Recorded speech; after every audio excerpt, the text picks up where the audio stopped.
Hi there, welcome to the GridMate Learning channel.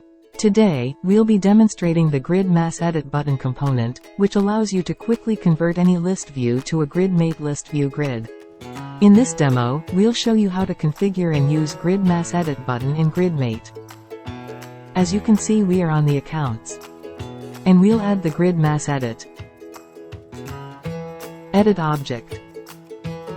After that, select button links and actions. Scroll down and click Mass Edit. Click Edit. Your link should look like that. Click Save to save your changes. Next, click on the List View button layout and edit the list view.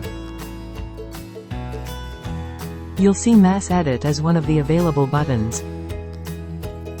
Click Save. Now go back to Accounts.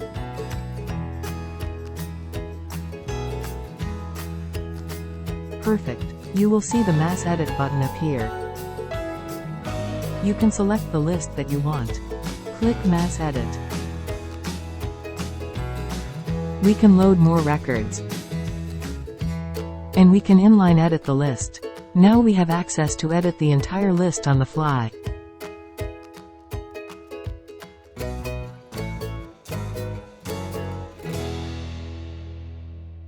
Thank you for watching.